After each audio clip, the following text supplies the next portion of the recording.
Hey guys, just testing that you can hear me.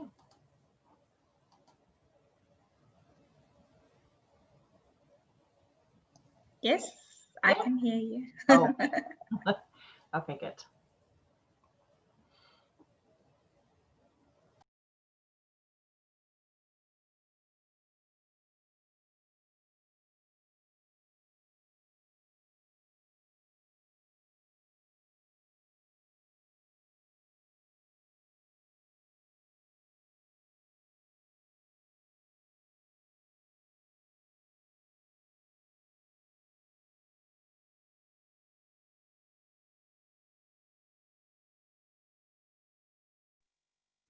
Hey, Katie, have you tested your audio? Okay. Sorry, I didn't have mine on because it wasn't on. Would you like me to start letting people in? I can't hear you. You're on mute.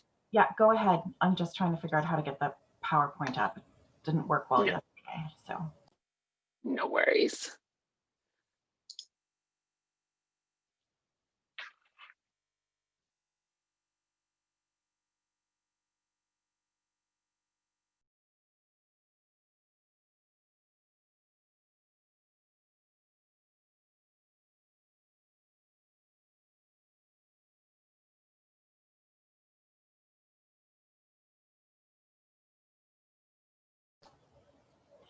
Hi, everybody joining. It's Katie. Thanks for joining a few minutes early. We'll be giving folks a chance to connect and get online, but welcome.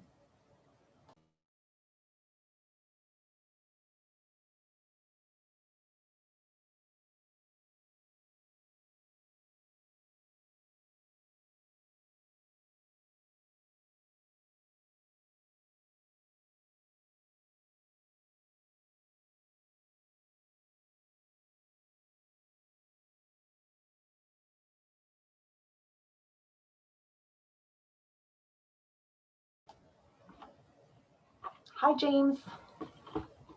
Just wanted to see if your mic is working today. Hi, Katie. How you doing? You can hear me? Yeah, I can hear you good. Wonderful. I think some colleagues will be joining momentarily. Great. You'll let us know when you see if Luchika comes up as Luchika or something else. Will do. You never know with people's Zoom accounts.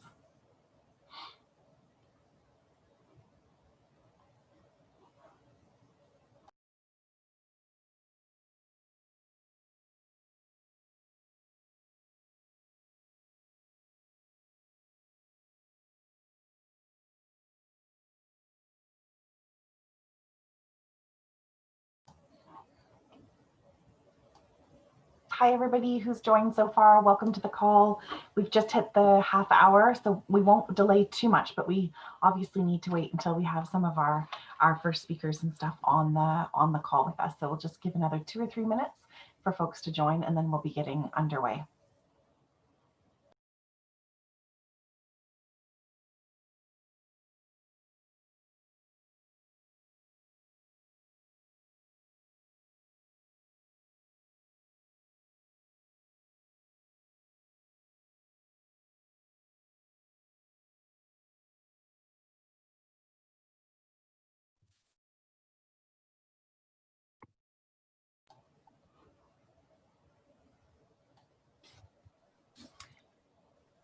Hi, hello. It's Katie. How are you? Hello. Good. How are you? Doing well, thank you. Welcome to the call, and we can hear you and even saw you there for a second. I'm not sure if I've just lost your video, but welcome. I'm still here. Yeah. You hear me? We can hear you well, and it might just be the way I've got my screen set up at the moment. There you are, perfectly clear. It was just me. My connection here is really bad, but I will keep it open. And then if I freeze at the point, that's a different discussion. But, yeah. All right. Well, folks are joining, other people are joining the call. I just popped up on the screen there the agenda for today. Luchika, Sahu, I know there's a number of you from the partnership who are joining us today, and I assume that you would share your own presentations, but otherwise, if you've sent them to us by email in the last few minutes, I'll have to go pop over and look for them, but assumed you'd want to be able to share your screens. But I think because we've got a lot to cover today, I think we should just get started as people continue to join. So welcome everybody. For those of you who I haven't met before, you haven't been on a GFAN call before, my name is Katie Kidd-Wright, and I'm the Interim Director at Global Fund Advocates Network. Today's call, and we do know that today is World AIDS Day, and hope that for many of you that you are having a thoughtful World AIDS Day and have had the opportunity to participate in other events and conversations today. But unfortunately, calendars being what they were, this was sort of the best we could do in terms of timing. So we appreciate that many of you are on the call, and of course, it's not lost on many of us the implications for TB and HIV of co-infection. So not completely untoward to be having a call today with a focus on TB. What we wanted to do was welcome a number of different people from the partnership to the call, as well as people who are representatives or members of delegations for NGOs and communities that attended the recent there was a recent Global Fund Board meeting, but in this call, we're talking about the recent StopTB Partnership Board meeting. So we wanted to be able to talk about some of the highlights and some of the key new pieces of information that were shared at that board meeting, other sort of updates, an upcoming report that's being launched later this week with a series of regional calls, and just general updates around the board meeting, and also to focus for the last sort of maybe 25 to 30 minutes of our call around the next strategy of the Global Fund and what TB priorities there are within that, and the conversations that we need to be having as colleagues in the TB world around that Global Fund strategy. So that's the agenda for today. I'm going to pop this off of my screen so that I can hand it over to Luchika from the StopTB Partnership to first share with us some of her reflections and key pieces of information around the board meeting from 2 weeks ago, I think it was now. So Luchika, welcome, and over to you. And please do introduce your colleagues as on the different themes, and I will hold up a sign when you have about 5 minutes left for your update, because we do have a lot to get through for the call. So welcome, and over to you, Luchika. Yes, so thank you so much, Katie, and it's really amazing to see 42 people on the call, okay, 42 minus us in the Secretariat, but it's a very large number. So it's good to see you all, and thank you for taking the time to be with us on the World AIDS Day. And at the end, I think one of us can share with you, our colleague Annette shared with us a song of an Ugandan guy from 1980s. He was the first Ugandan man infected with HIV/AIDS. And this was a song that he created, which is on YouTube, about what he felt. It was called Alone. And I think it's a very good, very emotional, but also very good for all of us to remember what and why we are doing what we are doing. So I think it's 1980s. Some of you might have not been even born at that time. And it's really, it's very emotional. So I want to start with that. So thank you for doing this, especially today. Second point, with me is Sahu, who is the Deputy Executive Director. And Sahu will speak about the Step Up for TB and a little bit on the catch-up plans. And I don't know if we allow, we have the time to do slides for these ones, but we obviously have a set of slides for Step Up for TB. We have a set of slides for the catch-up plans that can be showed at any time. The next one is on CRG. We will have a combination of James and Viorel to present. And I saw that we are coming back again in the agenda around the priorities, and James for the TB priorities is perfectly equipped to that, but Sahu can contribute if needed. To let you know and apologize that I will have to step out of this call because I'm going for a COVID testing, and here in Geneva, COVID testing is like a very difficult thing to obtain, and it's not that I can reschedule it for tomorrow morning if I miss it. So I apologize for that. Now, 2-3 things to that I would like to reflect. One is on the board that just finished. I think, in my opinion, it was one of the most productive board meetings with a lot of discussions and a lot of areas addressed on a wide range of matters, going from very technical such as GDF, TB reach, CRG, funding for TB priorities, to more internal to the StopTB partnership, such as the hosting and the independent review. I think there was very robust discussions at the board, and I think there is a lot to follow up for each of the topics. I think, Katie, you just placed the link to the decision points and to the actions that are there. A lot of food for thought for all of us, and we in the Secretariat already started looking and acting on some of the decision points that are over there. Last week was very productive and intense in addressing not only taking forward all the discussion around the global fund strategy, around the global fund engagements, looking at TB reach, but also looking at the action plan for the independent review and having internal discussions on addressing and putting in motion the proposed recommendations from the board through EC. Now, 2021 will be 3 points that I want to make related to looking forward. One is the StopTB partnership is making a lot of is using a lot of tools, but also is embarked into supporting a lot of our partners, starting with our board constituencies, developing NGOs, as well as civil society and communities, in putting forward the different tools to monitor where we are in TB. So we have different type of reports that are coming up that we supported for partners to do it. There is the Step Up for TB, the Deadly Divide, in which I think for several of us there is zero merit more than really supporting a lot of energy of colleagues there. There will be one to be launched in January, looking at the governance, and the one that TAG is running with all the financing for R&D, which is extremely crucial. So these are 4 or 5 reports that are extremely important for all of us to see where we are in terms of the TB commitments for the UNHLM, that I hope will help us in providing the right level of inputs into the global fund strategy, but as well in going forward in the actions. And I want to flag that as we know this week will be very intense on the Deadly Divide report. And I don't know if the colleagues from TAG are here. There will be obviously the one on R&D and funding for R&D should come soon. And I think in early January, there will be the governance one, and Step Up for TB, you will hear about it now.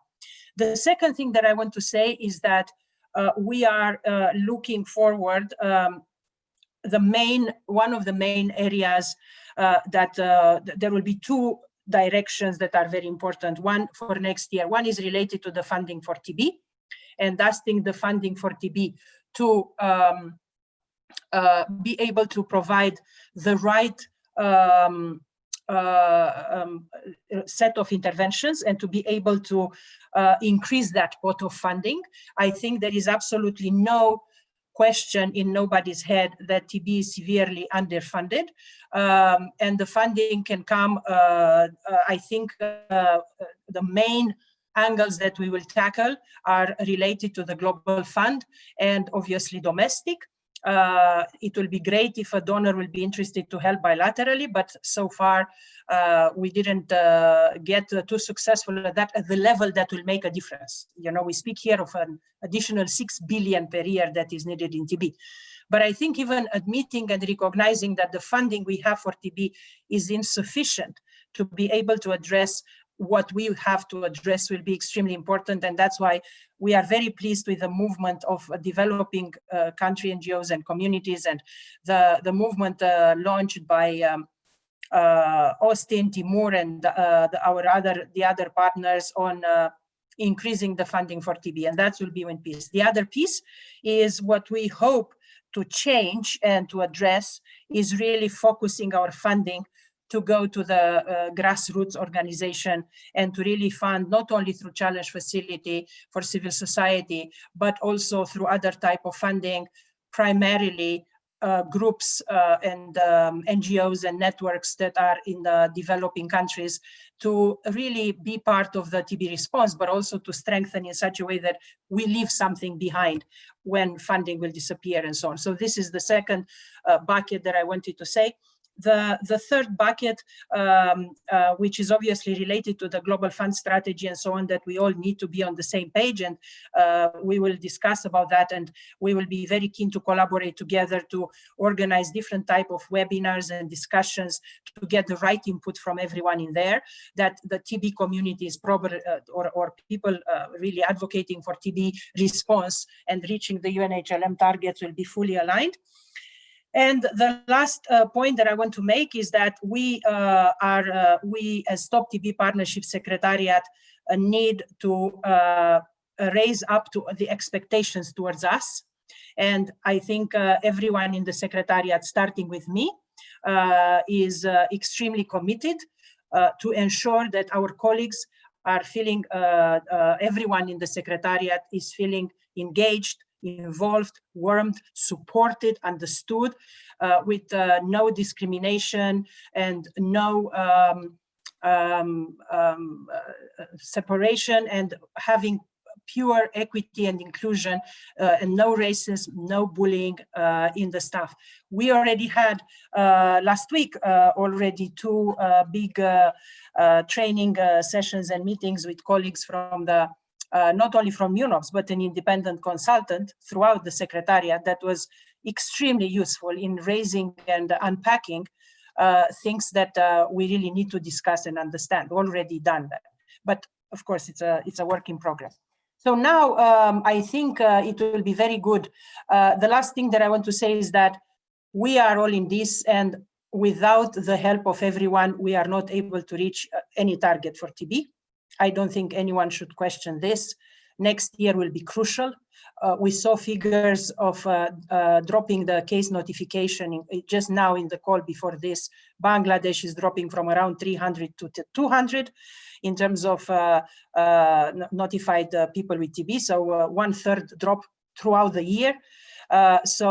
Is not really welcoming that we will bounce back so easy, because we will not be able to bounce back without really addressing all these issues. And 2021 for TB will be, we make it or break it. If we are not able to raise the funds and to be able to push where we should be, we will for sure not reach any targets for 2022, and we will for sure be in a difficult position for 2030. So I'm stopping here, even though I'm afraid I took a lot of time, but I think if we go ahead with Sahu for the Step Up for TB, right?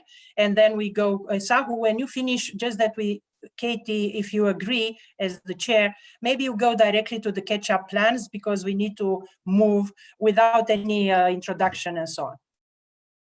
Thank you. Yeah, definitely. Over to you, Sahu, and we'll have time for questions and answers after we share all the information, if that makes sense to all the participants. Thank you, Katie, and thank you, Ruchika. So to be efficient, because we have less time here, what I would like to do is share a few slides. These are not new slides, but what we shared with our board, and take you through this Step Up for TB report. Are you able to see my screen? Yes, we are. Yeah. Okay, great. So just 2 slides, and I'll take you through the Step Up for TB report. So this is a new report, but this is not new because I think some people are familiar, and actually some people on the call helped in developing this report and maybe previous versions of the report. So this is the 4th report in the series. The earlier ones used to be called as Out of Step report, and this time the name is changed to Step Up for TB report. This is a report that analyzes policies related to TB in high TB burden countries and looks at how up to date with science these policies are. So in this report, 37 countries are surveyed. And if you look at the TB burden in these 37 countries, this adds up to 77% of the global TB burden. So that's a huge burden shared with, between these 37 countries. There were 4 areas which were investigated: diagnosis, treatment, prevention, and procurement of medicines. There were something like 77 indicators, but 14 of them have been summarized as key, and I will go through them in the next slide. And this was a joint effort between StopTB Partnership and MSF.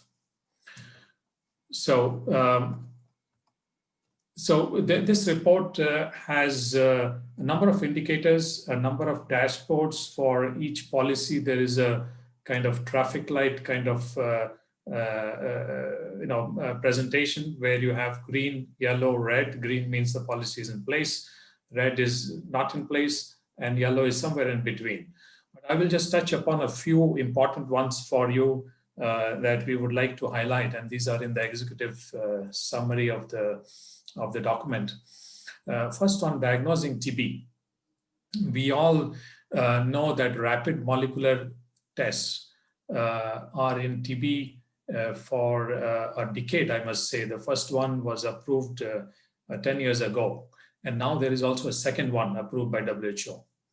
Yet, we found that although there is good progress, more than three-fourths of the countries have now updated their policies and offering rapid molecular test as the first test for TB. There are still countries which are not doing that in their policy. One other thing that we also found out that even in countries which are having the policy for rapid molecular test as initial test, many of them are restricting it to those facilities where these machines are present. And this is something that impacts implementation at scale. The second one on diagnosis is the LAM test. So this is a very simple urinary LAM test, which can be performed at point of care.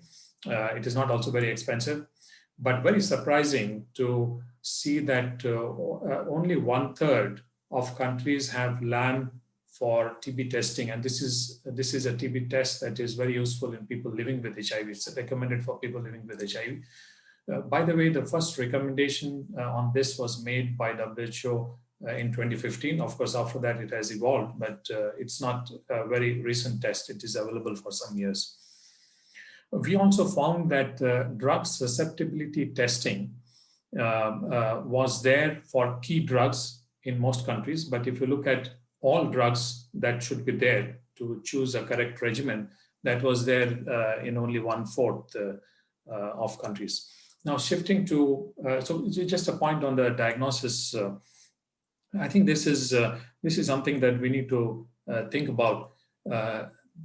2020 is the year where we found that many of the TB high burden countries actually have done enormous amounts of the RT-PCR test, which is the counterpart for COVID. And in some countries, if you look at the cost of those tests, they have exceeded the TB budget for the year. But when you ask countries why they are not making a rapid molecular test as the first test, that should be the first because it's the best available, often funding is cited as a problem. And that I just wanted to point that out. Also for DST. On treating TB, recently WHO has updated the drug-resistant TB treatment, I must say in the last few years several times as evidence has emerged. We found that 3/4 of the countries have actually updated the guidelines as WHO guidelines have evolved. And some countries are slow in that updating.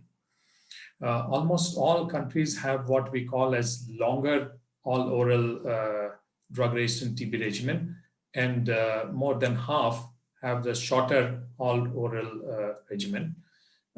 What is not recommended these days is to avoid injections because of several reasons, but still we found alarmingly half of the countries are still using injectables in their drug-resistant TB treatment. Most countries still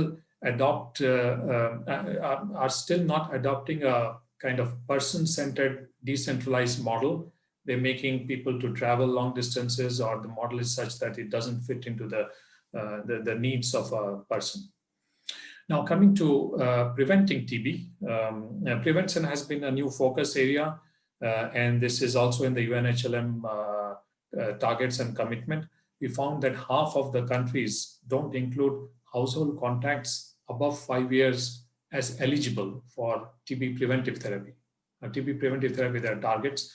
The biggest part of the UNHLM target relates to this age group above 5 years in terms of numbers, 20 million out of 30 million. But we found that half of the countries don't have the policy. We also found that 2/3 of the countries have shorter regimen for TPT. In the past, TPT used to be 6 months daily, but now you have options for 12 doses only over 3 months or a 1 month course. So these newer regimens are there in 2/3 of the countries, but not in all. Very interestingly, countries' policy for testing for latent TB infection prior to starting TPT is unclear. WHO does recommend in certain situations to test, but there is no clear, the policies in countries are not clear in many countries. We also looked at procuring medicines. Half of the countries meet international PQ standard, the other half don't meet for importation. And 1/3 meet for local procurement, that means procurement from within the country. Over half are enrolled in the WHO collaborative registration procedure. The rest are not enrolled in that procedure. So these are the key findings. There are many more in the report. I would encourage you to read the report, and if you have any questions, we can discuss. I will quickly move to the COVID, the catch-up plan. Is that okay? Yep, go ahead. Okay, so just to focus your attention to the Global Fund eligible countries, because we very often talk about world when you see news on COVID deaths and COVID cases. So if you focus on Global Fund eligible countries, this is the data. This is, of course, changing. This is data of 7 November. But if you see the left part of the graph there, which is for the deaths, TB compared to COVID, the green one being the COVID deaths there. So TB deaths in Global Fund eligible countries, no doubt, clearly exceeds the COVID deaths. Unlikely that by the year end, COVID will catch up. So that's something that we need to keep in mind when we are working in these countries and in our advocacy work as well. One of the things that we wanted to highlight is TB got profoundly affected by COVID. And I think all of us who work on TB would like to highlight that TB got affected in a way that no other disease got affected, including malaria and HIV, and I'll explain why. The TB programs were structured in such a way with the human resource infrastructure, and we're dealing with already a respiratory infection. So when we saw COVID come to high TB burden countries, we saw quickly the TB programs becoming a launch pad for mounting a COVID-19 response in the country. People who were dealing with TB, respiratory physicians and program managers were quickly taken away for COVID. Laboratories were repurposed. TB clinics and wards were repurposed for COVID. And so that had a profound impact on TB. Of course, it also got affected by other limitations related to the restrictions of movement, the lockdowns and all, which were common to all diseases. And I will come to it a little bit now. So here on this slide, you see... I don't want to interrupt your train of thought, but the left side of your screen is a little cut off. Maybe if you zoom in, we might all be able to see it. Although I would note if it's problematic, it is available. I think these are definitely in the report that you can find online, or the paper, I think. But if you're able to just zoom in a little, it might help. There. Is that better? Yeah, that is better. We can see it. Okay. I think something wrong with my display. I have 2 displays here. So. Okay. Sorry to interrupt. So the left part of the screen there, you see what WHO in the Global TB Report 2020 published. And this is data, each one there is a country. And you can see the direction of the line there, which shows the notification, how it dropped from the beginning of the year to the mid-year. The data is up to June there. You can see a significant drop there. And this is happening in a context when we are trying to increase the case finding and decrease the people missing from care in TB. And this got reversed. So we found suddenly there's a huge amount of people undetected, and that was a major concern. The same data gets confirmed from the right side of the screen. You see two countries here. And why we put these two countries, because in COVID, we see every day a daily data that we have in TB only for India. And this data comes from there. You can see it also for yesterday. If you look there, the blue part is what was the case notification for TB in 2019. And the orange part is what happened in 2020 from January to September, both years. You can see with the lockdown, a dramatic drop, never seen like that in the history of TB, I think, drop like that. Then there was expectation that when the country opens up, it will go back into normal. It didn't happen. The country opened up, it gained a bit, but it still remained much below the blue graph that you see there. On the right also, you have Philippines. It doesn't have live real-time data, but Philippines has up to the last month. They have monthly data, a very similar pattern to India. And this continues to be a worry for TB. Now, we realized early in May of 2020, we actually did a modeling work with some leading modelers in the world. This included Imperial College, Avenir Health, and Johns Hopkins, and put out there what could be the impact, because we saw this data from India especially, and a lot of feedback coming from national TB programs. So when we put it into the model, and this is what we got a very sobering kind of result there. If this goes unmitigated, in the next 5 years, there will be additional 6.3 million people who will develop TB. This is additional people. Also 1.4 million additional deaths in the next 5 years. And the global fight against TB will be set back 5 to 8 years behind.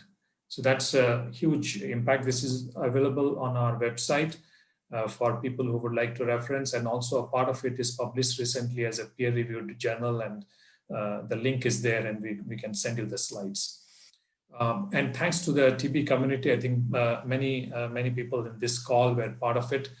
There was a TB community perspective report, very interesting findings there, but it again confirmed the profound impact that COVID had on TB programs, case detection, notifications declining, resources getting diverted, many things coming to a stall, so and funding also decreasing for TB. Now, then what is needed, and a little bit about the catch-up plan here.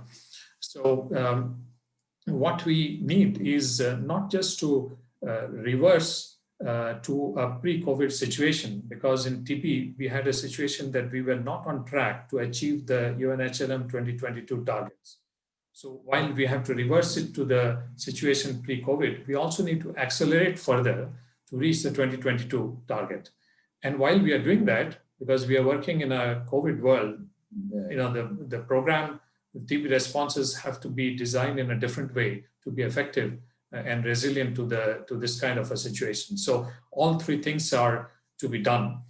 Global Fund, actually this, a lot of this work was done at the TB Situation Room with all the TB Situation Room partners, but also partners beyond TB Situation Rooms were consulted, and some countries were consulted. From StopTB, we put in a lot of efforts into this, and now this is out as an information note, and there is a link. It's also available on the Global Fund website, our website. It is suggesting what countries can do in terms of a catch-up plan with these three objectives of recovery, accelerating, and remodeling. And several things are there. I would just highlight three things there. One is very important to protect the protect and increase the financing for TB.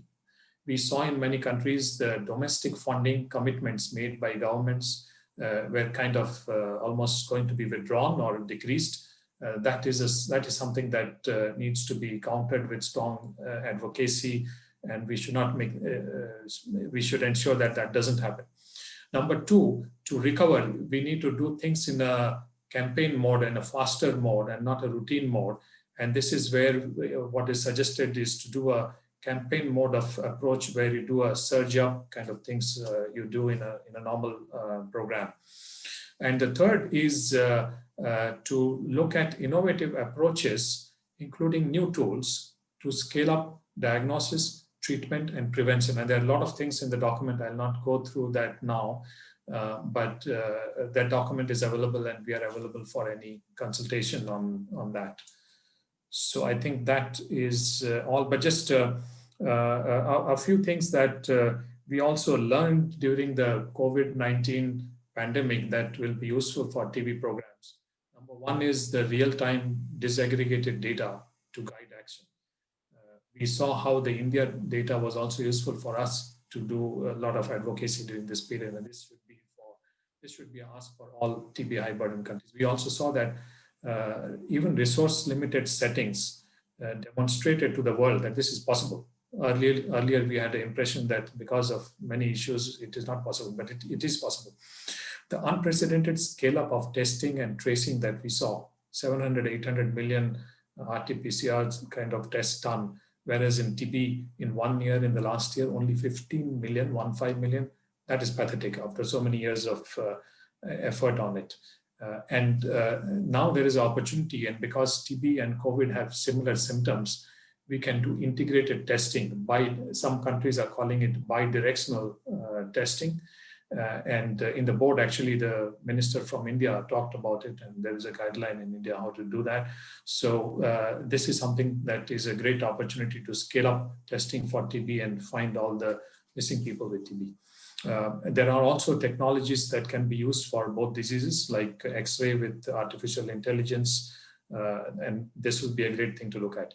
Airborne infection control, which TB responses have been doing, but in a limited way, now we need to see how it can be done in a more wider scale, along with masking and social distancing, which will also benefit TB, but it has to be carefully planned where to do and how to do.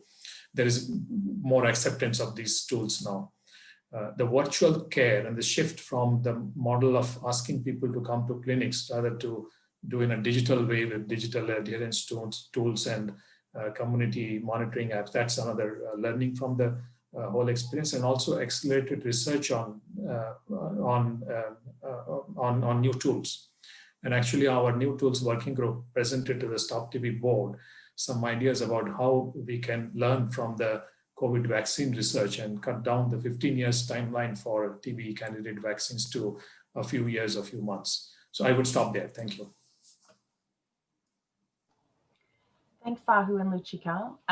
That was a lot of information, and we've been sharing some links in the chat for folks about where they can find, sorry, I use the word folks all the time, I'm sorry about that, but where you can find information. And I was just on there looking for some of the slides that you were just sharing, Sahu, and I don't think that they're up there, so maybe we can be in touch after the call to get the slides that you've shared specifically today put into something that we can share on our website. And Tara has shared the link where we post all the recordings and notes and documents shared during our call so that everybody can access that information. So I just wanted to give a number of colleagues on the call are from the various communities and NGO delegations to the board, and I just wanted to give them the opportunity to jump in on any of these issues in particular before we turn it over for Q&A to the broader audience. So colleagues, I didn't know for anybody who was at the board meeting whether you had anything that you wanted to add in about these topics that Luchika and Sahu have been discussing before we go for Q&A.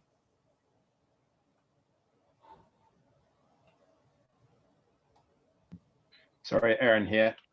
Hi. I'm looking for Austin and Timur. I can't see them online, but just maybe to add in a few things. I think, like Luchika said, it was a pretty momentous board meeting. A couple of big things came out, which I think 3 things that I don't think, maybe 4 things we haven't quite talked enough about just yet. First of all, I think the Deadly Divide report from communities, the Shadow report to the United Nations High-Level Meeting report that came out in September has been in the process of being launched this week. Really, that's a real landmark report. We're really excited about that, and really big thanks to the partnership for supporting us to get that out the door. James Miller in particular, you've been really helpful, and I want to make sure that your name gets flagged here. I think it's incredibly powerful because it looks at the commitments that were made back in 2018 at the UN level, and it unpicks them from a community's perspective. 25 different country case studies, well over 100 countries providing input into that. It's a real landmark report, and launches for that are happening this week and next week around the world. So I don't know, James, if you're able to provide any details for those in the chat or otherwise as we talk it through, but just to sort of say that do look for that. I think it's going to be a really important thing for folks to be able to engage with and to see where the TB community is at on a lot of those things. If we look at another really big thing is around the TB33 campaigning, looking at how we can navigate the quite complex spaces around the funding gaps that exist for all 3 diseases, and the particularly large gap for TB. And given that there's no major external financing for TB, unlike the other 2 diseases that the Global Fund works on, what would it look like if TB was getting a larger piece of the Global Fund pie? I think the takeaway from that for me certainly is that, you know, this really is an incredibly powerful campaign, but only if we can use it to grow the pie. I think I'm personally a little uncomfortable with the idea of expanding TB at the expense of colleagues working on other disease areas. And I think what we really need is a fully funded global fund where we can be making sure that all the diseases are getting what they need. And certainly, you know, the TB is by far the most underfunded amongst the 3 diseases. And so there's a special reason for TB to be excited about growing the total pie for the global fund. And I think that's a really important thing to bear in mind when thinking about that campaign. What we haven't talked about much yet is the GDF, Global Drug Facility. I think one of the things that I sometimes find a little frustrating, Luchika, this is one for you and Saho at the partnership, is that Brenda's presentations to the board don't ever seem to go up on the website afterwards, and they're amazing. I don't actually even have it in front of me now to talk through some of the numbers and figures that come out of it. For those that aren't in the TB world, the GDF, the Global Drug Facility, is housed within the partnership and is responsible for doing a whole pile of market shaping and procurement activities for a massive volume of TB drugs and diagnostics. And if I had Brenda's presentation in front of me, I'd be able to tell you exactly the trajectory on things like the downwards drop in prices for first-line and second-line treatment, the way that the GDF's rotating strategic stockpilers help prevent stockouts, and how throughout 2020 and through the COVID crisis, even though there's been shortfalls in active pharmaceutical ingredients and huge challenges with the logistics of moving drugs and so on all around the world, the GDF has played a really key role in making sure that drugs are getting to where they need to get to on time, and doctors have drugs to be able to treat their patients. So just really a plea, if we could get that presentation shared, I think that, you know, the GDF is really a masterclass in how to do pooled procurement really, really well, and I would really like to applaud the partnership for doing that. I think also beyond being on the executive committee, it's on me to say a couple of things about the independent review processes that also came up at the board meeting. I mean, I think it's really important that people take a look at that and see where that got to. You know, where it where we worked, we've worked really hard on that, and really found quite a few challenges that we needed to address. And I think there is a very comprehensive action plan that's been pulled together that is very forward-looking. But I think we also need to acknowledge that there have been challenges in the past, and we all need to improve our game around that. And if you look at the recommendations that come out of the action plan, they're not just for the Secretariat and the staff there, but they're also for the board and for folks that work with the partnership. So I think we've all got to up our game there.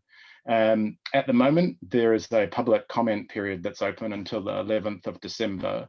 I would really urge folks to engage with this process. I'm going to put a link through to the proposed action plan, which in turn has links through to the independent review that was carried out and the staff survey of staff in the partnership into the chat just now, as soon as I finish talking.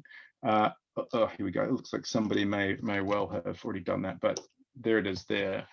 And just, obviously as a member of the executive committee, anything that people put in there will be going to myself and to other members of the executive committee. And we really welcome people's feedback. I think, we're only going to improve on all of these issues when we can leverage the wisdom and the smart thinking of the broadest possible community. So really want to say a big thank you to everybody who's engaged. And really just also a really heartfelt apology for people that may have been that were let down by processes in the past. I think we're taking a lot of lessons from there and really wanting to move forward and do better. So thank you. Thanks, Aaron, and thanks, Luchika. I think you have to run, so thank you for being on the call. And I know you will be able to answer any questions that. Yeah, I just put it on the chat. Two things, just in case there are people on the phone. One is on GDF. That's exactly what we are looking at in making that shareable for everybody, not just this group, not just the board, but everyone. And really recognizing the work, Aaron, thank you very much. As well as an independent review on the long way that we all have to go, myself, the Secretariat, or anyone. And, we repeatedly apologized and called for our colleagues to really come forward and put actions that are needed to be done and suggest anything that we can do better. And including in the Secretariat, we are in the process of doing that. So thank you for this, Aaron. Yeah, I will disconnect and thank you very much. And let's see what happens with the COVID. Thank you. Thanks, Luchika. And I see Austin is online, and I think always was online, but we maybe had difficulty hearing him. But Austin, I just wanted to give you a minute before we go to Q&A with everyone to talk a little bit more about the deadly divide and the TB33, if you want to share a few minutes, a few extra thoughts to add on to what Aaron said. Thank you, Kerry. I think Aaron has said a lot around what happened during the board meeting.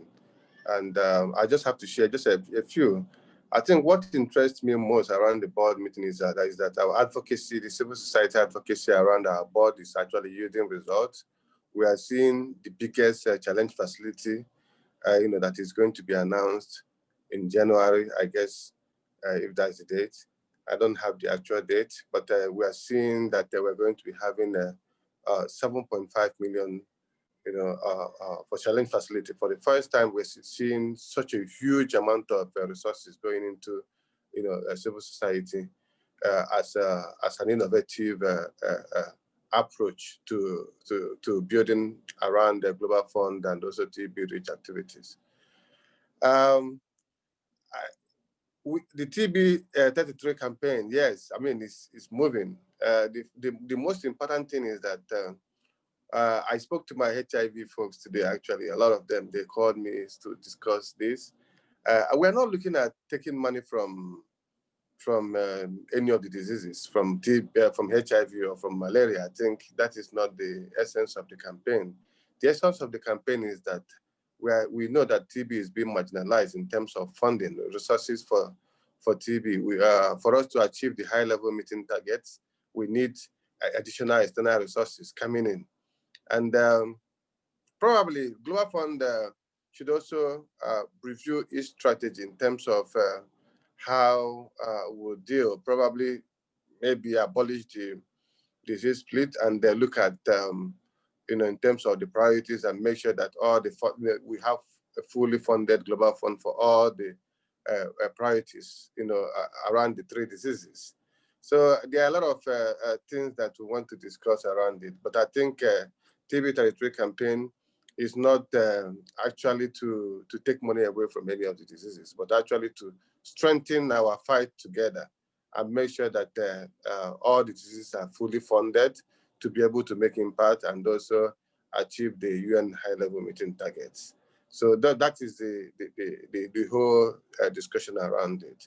And I can see people are already reacting and speaking about it in terms of knowing that, yes, it is true that TB needs, some kind of real strategic funding to also to enable countries also to increase their domestic financing around TB. Thank you. Thanks, Austin. Thanks, Aaron. Thanks, Sahu. And again, thank you to Luchika. So I'd just like to open it up for questions. There was a lot of information that was shared that in the last 45 minutes, but I'd just like to open it up for questions. We will do our best to get information and links up for you on our website and sharing as many as we can think of in the chat right now. So make sure to download that before you leave. And if possible, if you could use the raise hand function or just pop in the chat to let me know that you're trying to ask a question, but maybe can't find the raise hand.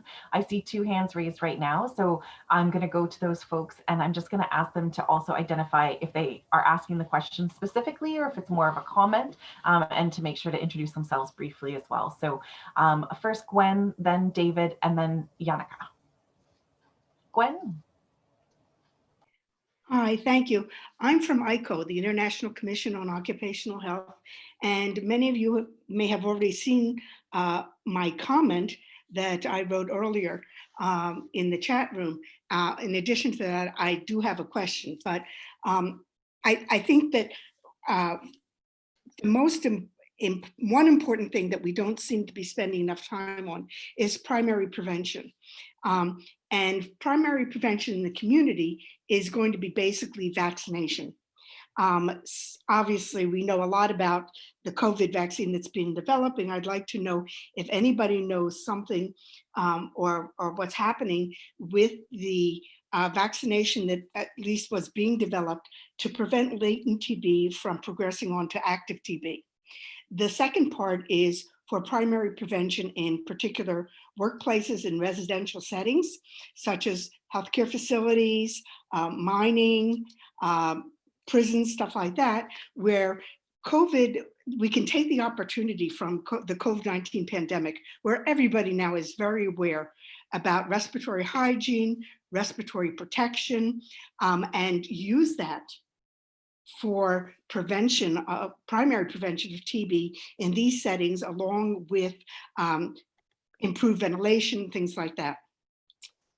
That's it.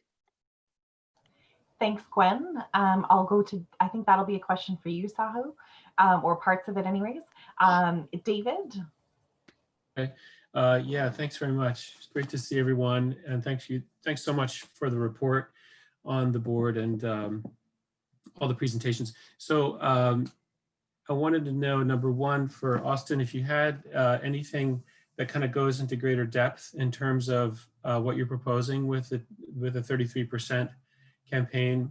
And then I guess I had a question for Aaron or others on the call about, can you say something about the specifics around what the board is planning in terms of the performance evaluation of the executive director of Luchika, and how that is distinct, and if there's anything that you have planned regarding further communication about the decisions that the board made in terms of the independent review. Yeah, those are the 2 questions. Thanks. And I think we'll just take we'll take your question, Yannicka, and then we'll go back for answers. And then I see Perry, and we'll see who else there is then. So we'll take yours. Sorry. Hi, everyone. Thanks, Katie. Apologies. I've just had a notification that my internet connection is unstable. So if I drop out, I'll finish it off by the chat. My name's Yannicka, for those who don't know me, and I work with Aaron for Results UK. heard a couple of suggestions in the last few weeks, particularly from colleagues working in HIV, that there's concerns around program quality in particular going in a very negative direction, and there being a very high risk for HIV programs in the next 12 to 18 months. So kind of conscious of lots of us talking to governments around the negative impact of COVID on our programs, and all saying things like, we've got it the worst.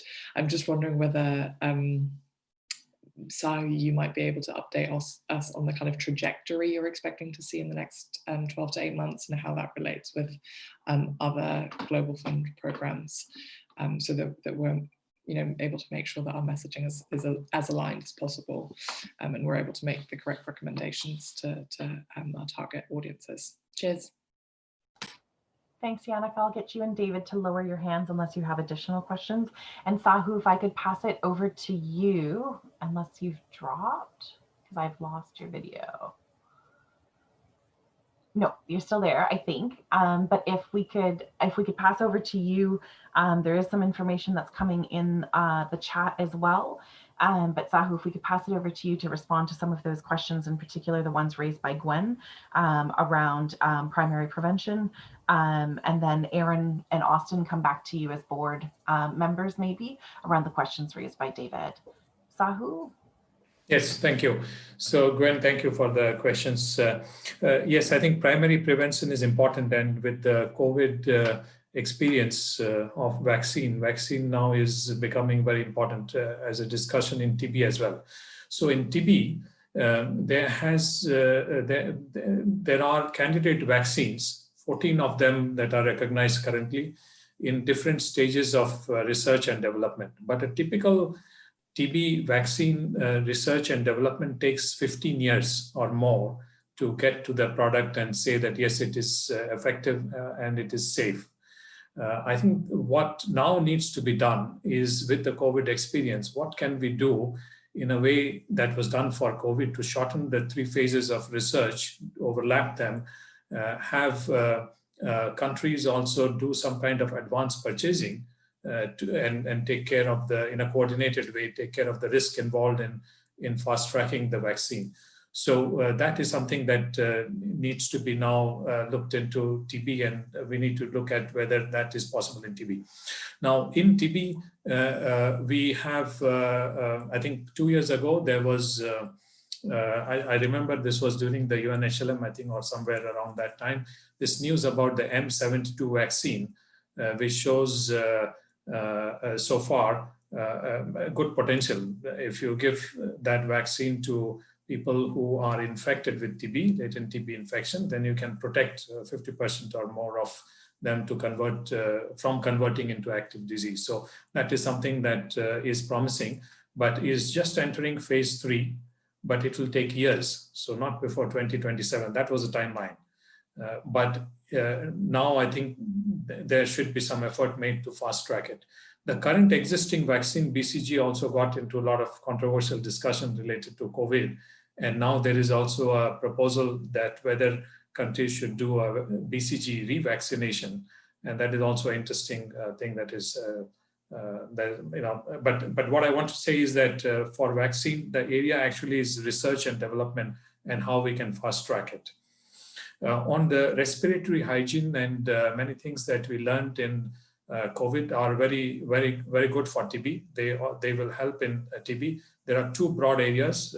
One is the airborne infection control practices, which TB has been doing in health facilities that deal with TB patients. But this now can be done at a much wider scale in all health facilities, in congregate settings. There are many things that can be done there. In fact, we did a series of webinars on this. StopTB Partnership has a working group that focuses on this area, and we did a series of webinars for them to convey the messages there. On the masking and social distancing also, this is something that probably will benefit TB. This is done in TB. If you go to TB wards, you will find people wearing masks and there is some social distancing happening. But this happening on a wider scale in the society I think people never thought that this will happen, but now that there is acceptance for this, can this be applied for TB? This is something that is that we need to look at. If I can shift to the program quality question, I think, Janica, that was your question. So yes, the TB program has also got disrupted in many ways. The biggest impact has been on the notification of TB. That means those who have TB are not getting diagnosed and treated. So that leads to a lot of accumulation of untreated TB, which leads to transmission and death. So that we have observed consistently across all high burden countries. And there is now good data on it. Now, whether this will improve quickly, there were some predictions that probably it will improve. It's just a lockdown that prevents people from going and reaching out to services. That did not happen because services also need to now be delivered in a different way in the COVID-19 world. So this will take a bit of time, as you saw in the data that I presented from India and Philippines, is not yet recovered. But with the COVID catch-up plans put in place, we expect that things should recover in 2021. So 2021, we should expect to go back to pre-COVID situation, but then we have to further accelerate also beyond that.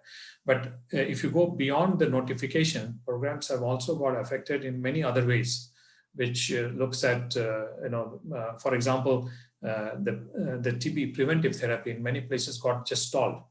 Nothing happened on it. There are some countries where treatment got interrupted and treatment success rates may come down in those settings. So there are some other impacts also in TB programs, which also will lead to loss of quality of the TB response there.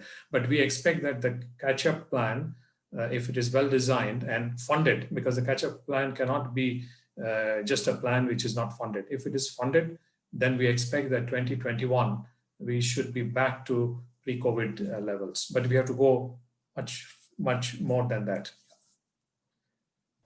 So I think those were the questions, Katie. Yeah, thanks, Sahu. Appreciate it. And I'd encourage anybody else who has a question to get their hand raised, because we'll take one more round of questions after this. But Aaron, if I could come back to you around the comments about the performance evaluation. I see you popped something into the chat on that and the future communications around that issue. And Austin, could I come back to you around the more sort of details around the 33% campaign? And I think that will cover those questions. So Aaron, over to you, and then Austin. Sure. Thanks, Katie. Good question, David. So what I've put in the chat is the actual text of the action item that came out of the process into the chat.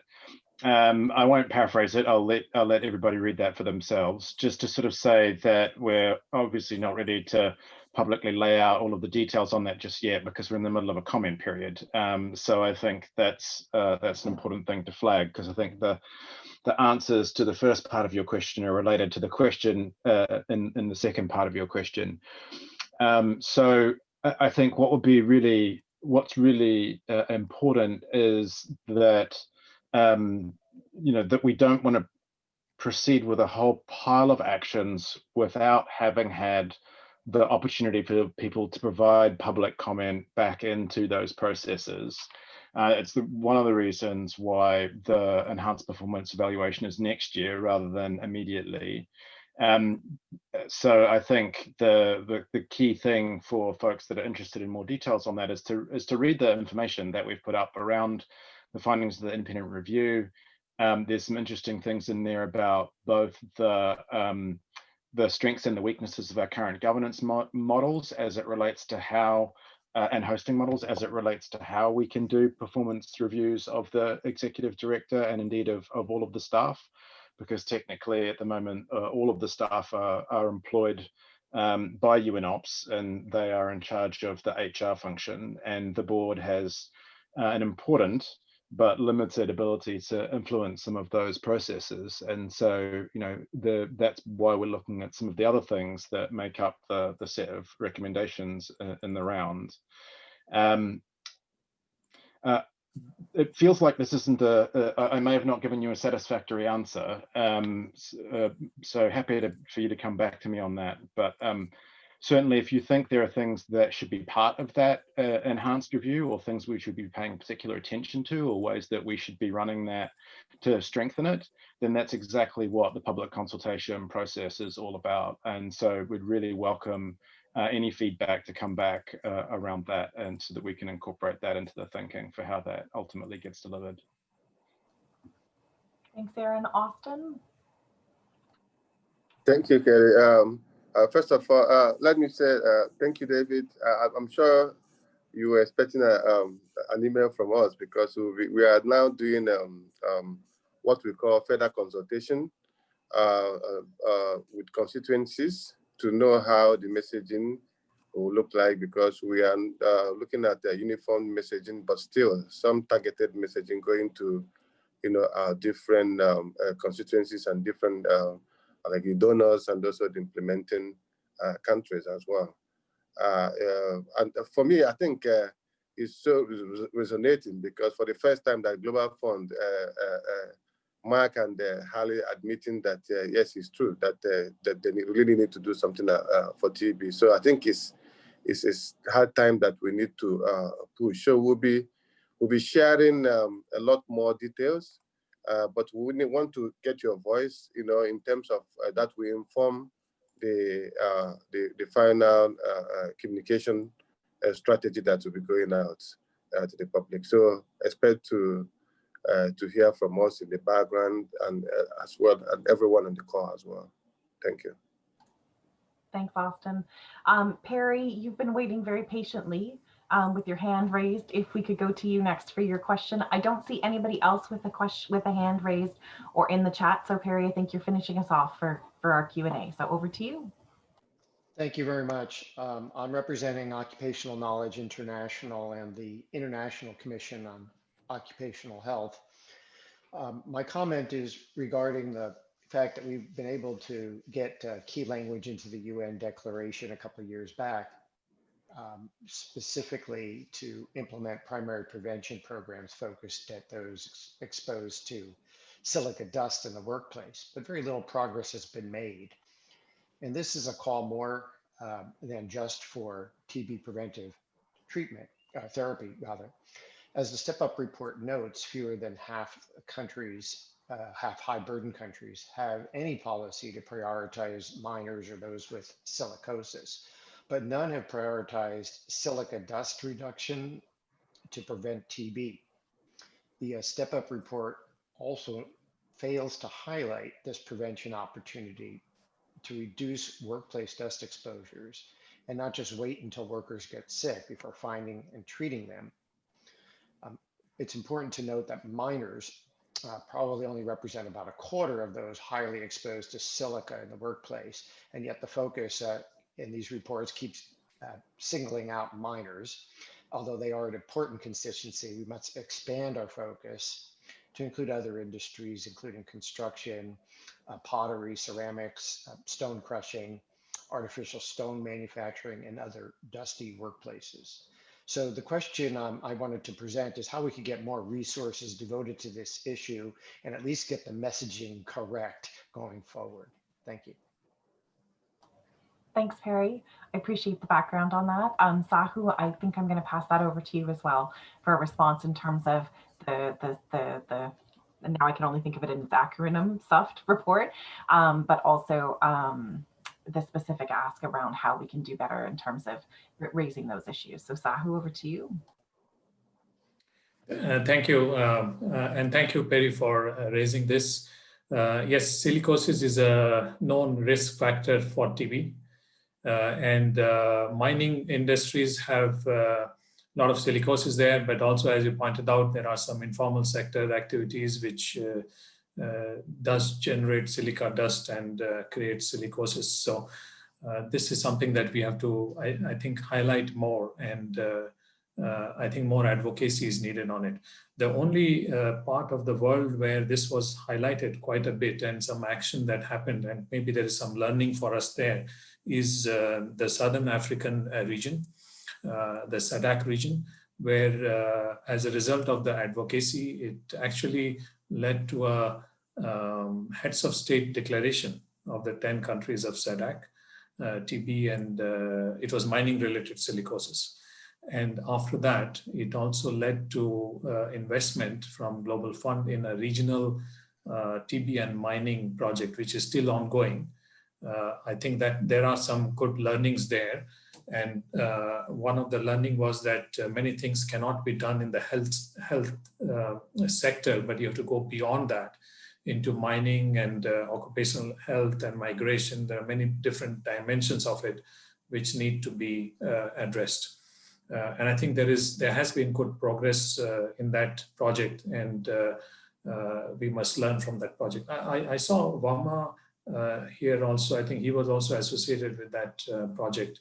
And maybe some comments from him will be also useful. Who was that, Sahu? Sorry. Wama Jele. I saw Wama he sent me a message just before to say that he's just jumped off the call because he had to catch a bus. But in that project, a number of civil society organizations were involved, including the mine workers and many other stakeholders. I think there are some interesting lessons there that will help us to also take it to other parts of the world, and also to then go to the informal sector, which is probably more difficult to address. But this is something that is for the future needed. Yes, I'm familiar with that program for sure, and I think that is a good model, but I think we need to go beyond what that did. Now it's almost 10 years ago, and really look at the primary prevention focus, which hadn't received as much recognition in those efforts in Southern Africa that it could have. And certainly we need to expand this beyond that small group of countries. Agree completely. Okay. So thank you very much for the questions and the answers. I'm just going to move us along because we're, even though we planned an hour and a half, we are well past an hour already. And we did want to connect a little bit about the, about the Global Fund strategy process, which is under development. And hopefully you're now seeing my screen where I have completely stolen something from the Global Fund's latest set of PowerPoint. So nobody get me into trouble, please. But I hope that it's not anything that was particularly too controversial. So we just wanted to switch tack here a little and just remind everybody to please make sure that you're muting your line. So we just wanted to switch a little bit just to quickly talk about the Global Fund strategy development process. And if we were in a room together, I'd try and do a hands up how many people were involved the last time the Global Fund developed its strategy, so we could see really quickly the level of knowledge in the room. But just in the big picture, the strategy development process takes a really long period of time because there's a number of different sort of components. And where we're at right now is that for the last about 4 months online, you are able to answer sort of open consultation questions from the Global Fund, and you're also able to just sort of submit or share, broadly and submit to the Secretariat your sort of statements and your perspectives and the kinds of things that you would like to see in the strategy process. And as of today, anything that's been received as of today will be part of sort of the synthesis and the briefs ahead of this really big sort of component, which is called the partnership forums, which are happening essentially between January and the end of February of 2021. And that's sort of what I wanted to focus on a little bit today, just because in terms of the process, because it's sort of the next step, and it's a really important step for communities and civil society in that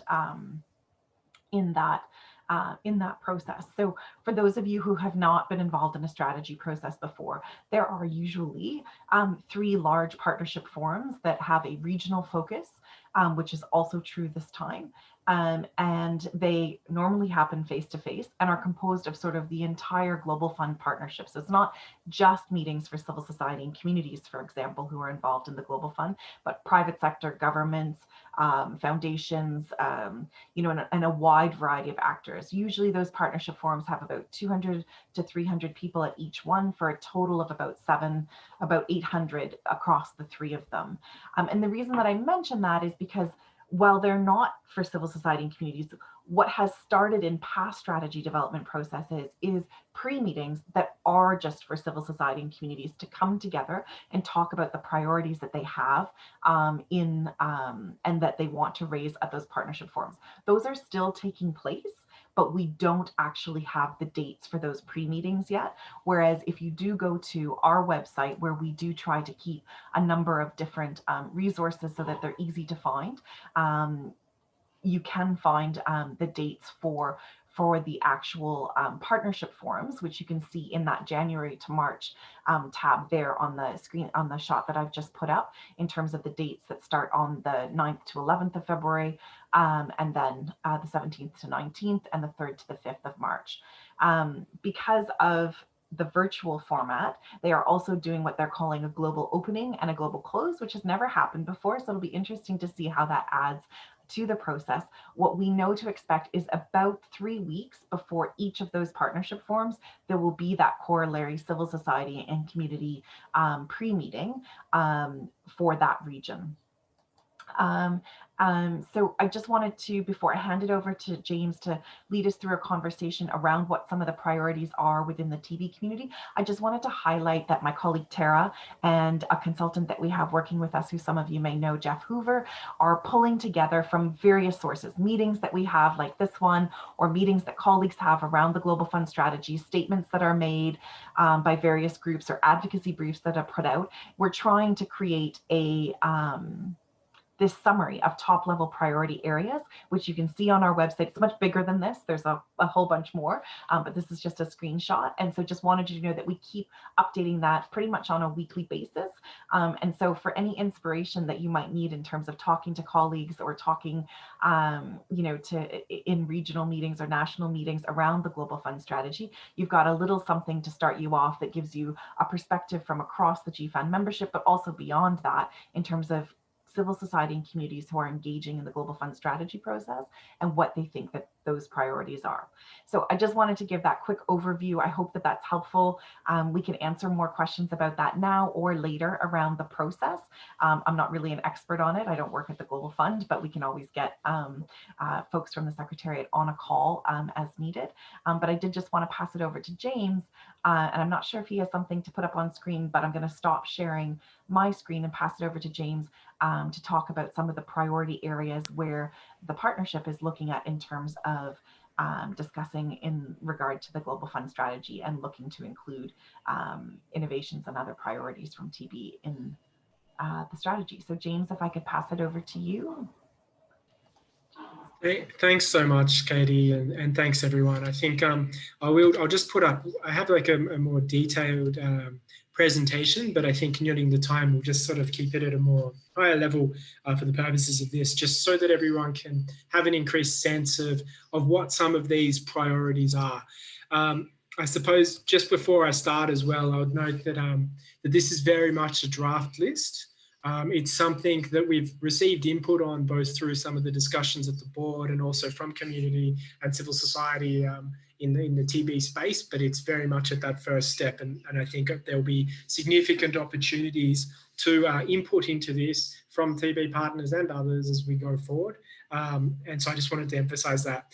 Secondly, just to note as well, right at the outset, that next year, the next global plan to end TB will be developed. And so we sort of see this as a really important moment, both as the new global aid strategy is being developed, the Global Fund strategy, and the next global plan to end TB, and sort of see it as a need for the way in which TB priorities are articulated and included to be consistent, I guess, across each of these different mechanisms or guiding documents. So as you can see sort of on the screen, these are really the current like top level key messages, I suppose, that you want to see in terms of going into the next strategy. The primary focus on the 3 diseases, obviously the need to maintain that, because I think that there's a lot of discussions that are already happening as we start to, you know, embark on discussions around COVID and other things, whereby the more we go down that path, the more that there's already the existing funding gaps will probably be emphasized in the context of TB and probably other diseases as well. The need for consistent objectives and targets is something that's across the board, and I think that we've heard a lot including from Sahu, where he talked a little bit to the out of step report and this sort of thing, and the UN high level meeting targets. So we know what we need to achieve. We know that there's guidance in place, and having targets which can help us make that connection that is both guided by Global Fund investments would go quite some way towards helping to bridge that gap. Obviously, the financial resources is something which is critical here. We know that there's both significant challenges that have come from COVID in terms of the need to get these programs and national programs back on track. But there is also this opportunity where we can hopefully leverage a lot of the investments that are happening in COVID to be beneficial, not just for COVID, but for TB and health systems as well. And so that's something that's really quite important. There's a number of priority TB interventions, and some of them are the product of, for example, newer tools, whereby having strategic investment in these and the risk appetite accompanying that would be quite significant. And as part of that as well, I think noting that this strategy is looking ahead to 2030, there is a need to be thinking about what are some of these new tools, and that could include, but not be limited to, a vaccine. How does that fit in, and to ensure that these are part of the Global Fund strategy. So if there is an opportunity to invest in these sorts of things, there is scope within the strategy and the mandate to do so. Community rights and gender in TB has come a long way. So this is number 5 over the last couple of years.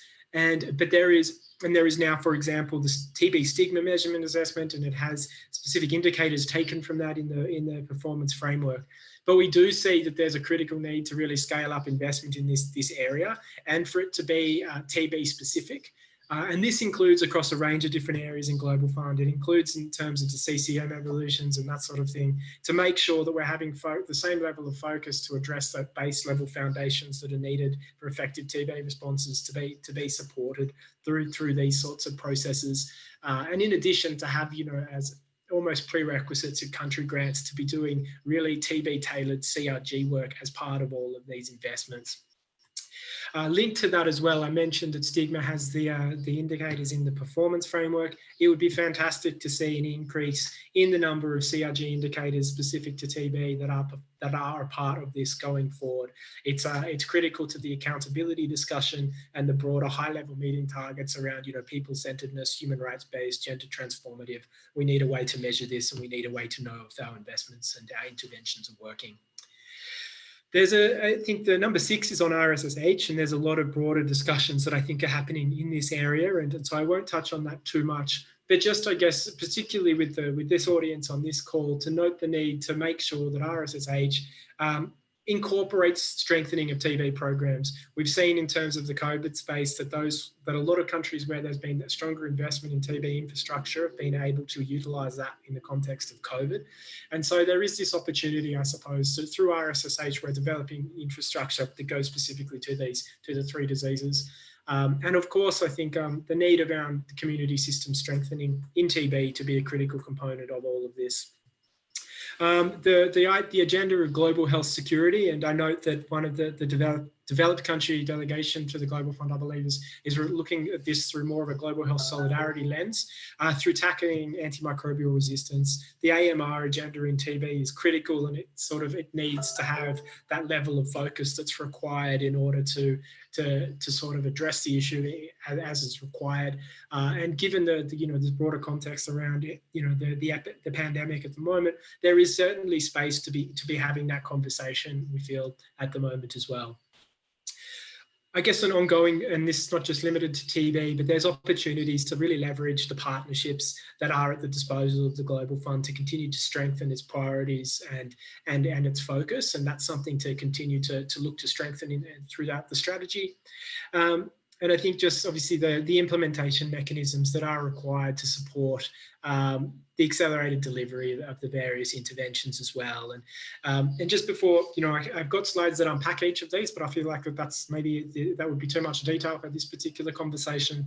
But just to reiterate a couple of things that we also have discussed, I mentioned the Step Up for TB report, which Sahu has already articulated in detail. So this is something that we want to see. How do we bridge the gap there in terms of the guidelines from WHO and implementation at country level? A second one, and a critical one, is we talked about the Deadly Divide report, and that's the report that's being released this week. It's looking at progress on UN high-level meeting targets and commitments, and it's written by community for community, but it is, I guess, everyone's responsibility to implement it. And so I think it would be critical to see the recommendations and the call to action from this report incorporated in the thinking around the development of the strategy. So how is the Global Fund strategy going to facilitate and enable these recommendations to be operationalized at country level through country grants? So I think leaving it at that for now, Katie, and opening obviously for more discussions and questions. And again, noting that this is very much the start of a discussion and part of a bigger one as well, where we see the shaping of the StopTB, the NTB strategy, the global plan to end TB, amongst other governance frameworks and structures as well. But thanks for the opportunity to share some of those with this audience. Thanks. Thanks, James. Really appreciate it. And I know you'll share that slide with me and any other documentation that you feel we can add to where we put up information from the calls. So we do have a few minutes left for questions. So, again, as James said, for the partnership for us, it's the start of the conversation. We'll be continuing to, monitor how things develop with the strategy over time.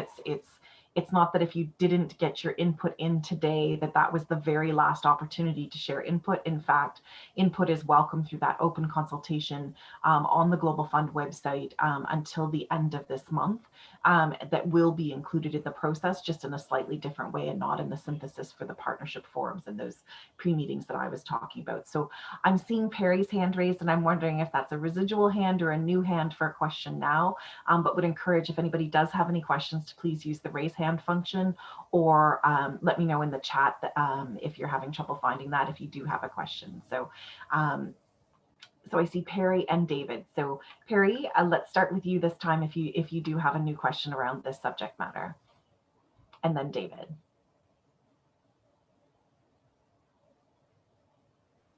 No, sorry, that was earlier. Okay, I was wondering. Okay, so David, I think that's a new hand up from you. So let's go over to you and then anybody else who might have questions. Yeah, just I thought it's a really helpful summary, James, and of the main points. And on number 6 in particular, how to tailor RSSH investments to the needs of the 3 diseases. I'm wondering if you or Sahu or anyone else, engaged in this has any ideas around what some of the specifics of that would look like. Are there specific investments, that we should say to the fund, well, here's what you need to invest in as a part of the strategy development. And the reason I say that is that my sense is that there's a lot of momentum and political pressure on the fund to expand its investments in health systems. And that's something that I think we need to be really mindful of that and think how we respond to that with some real specifics. So maybe it could be that we don't have all of our thoughts together on that yet, but if there are any specifics to share, it would be great to know. Yes, certainly. I think I'm not sure, Sahu or Viorel, if you wanted to jump in, because I think that you've been party to some of these discussions at a more advanced level than I have. But I think a couple of things that immediately that come to mind is very much, I note the required investments and the connection between community health workers and community level initiatives, and building that bridge, investing in that bridge to make it to more formalized formalize a lot of that work and those systems. And that's one that I guess comes a little bit more under that CRG sort of mandate, but it is something that definitely has the practical side as well. In addition, I think that there's a lot of the investments in the infrastructure for around TB that can be particularly useful, and we've seen the sort of the utility, I suppose, of TB response, of TB infrastructure that has subsequently been used in the context of COVID-19, and that's something that may well offer opportunities for other countries. But I just wanted to I might stop there and just offer more opportunity if any of my colleagues online wanted to sort of add something in addition. Maybe I can add some things. Go ahead. Okay. So I think 2-3 things very important. I think first is we need to invest on diagnostics. We know that currently the way diagnostics, rapid molecular tests are becoming the kind of standard for multiple diseases. This is the way to go forward, to invest on diagnostics which can diagnose TB and also diagnose other diseases. And 2 of them are already there with TB, GeneXpert and TrueNat. And we should see that these should be available in all health facilities where TB diagnosis is happening. And this will be not only benefiting TB, but in other diseases as well as future pandemics should benefit from this. The second one I would highlight is there is a lot of discussion, the focus of world's attention on contacts, but not much is happening on contacts. We are in Switzerland, and the Switzerland government actually gave up and said that we cannot do contact tracing. You inform your own contacts. This is happening in a developed country. So imagine how can this be done in a high TB burden country in the developing world. We need a system in the health system to do contact tracing that doesn't exist. If we strengthen research the traditional way, this will not happen. We need a cadre of people, some tools in their hand to seek out people, take the index cases. It may be TB, it may be COVID, it may be a future pandemic, infectious disease, and go to trace contacts and do whatever is needed, isolate them, treat them. This will benefit TB as well as other diseases. And the last thing I would highlight is airborne infection prevention and control. There are guidelines and a lot of expertise in the TB world. This now is a requirement in the health system. We simply don't have it. And whenever we try to do it from the TB side, we always encounter issues with funding not available. So it becomes the last priority. So it's never attempted unless it's a very high risk area like MDR TB ward. So I think these are the points I would highlight. But unless we do something consciously and say that this is the need for TB, I think the funding for RSSH, I don't believe will help TB unless we are very conscious about it, or about what to ask. Thank you. Thanks, Sahu and James. I was just going to... Yeah, go ahead. Just one very quick point, and it was because I think David brought up one of the first questions. And David, I think you've always been you've championed a lot of the discussion around social protections and the space in social protections and Global Fund. I note that this was discussed by the Global Fund's the CRG advisory group today, the TB and COVID report from the community perspective report, and also the Deadly Divide also do a lot around social protections and the need for it to sort of be inclusive of things like income and livelihood support, nutrition, mental health, and also access to justice and legal aid. And so I think that the understanding, I guess, the connection and whether there is opportunities under this HSS sort of modules to RSSH, sorry, module to kind of capture some of these might be an interesting discussion to explore further as well. Thanks. Great, thank you. We're at the time, and I'm sure that many people have other calls because that seems to be how we all live these days, is on calls. I just wanted to thank everybody for the really rich discussion, as well as the many sort of interventions and resources that were shared during during the presentations, but also in the chat. And I'm just noticing that Lindsay has put something in there around other considerations for the Global Fund and its strategy. And there were some previously around occupational health, primary prevention. So we're taking note of all those. We'll be saving that. I've popped in again just towards the end of the chat about where you can find information from this call on our GFAN website. And I think I would just say thank you to all of the speakers, Luchika, Sahu, James from the partnership, as well as Aaron and Austin for sharing their reflections around the recent board meeting. And just thank you everybody for participating in the call. And I'm sure it won't be the last time we'll be talking about things like the Global Fund strategy or debriefing from StopTB board meetings, but hope that the next opportunity is not too far in the future, but just enough that everybody gets a little bit of a break over the upcoming sort of holidays period. So wishing you all very much well. Thanks again to all of our speakers and for everybody's participation, and take care until the next time. Thanks everyone. Have a good rest of your day. Thanks. Thanks, everybody.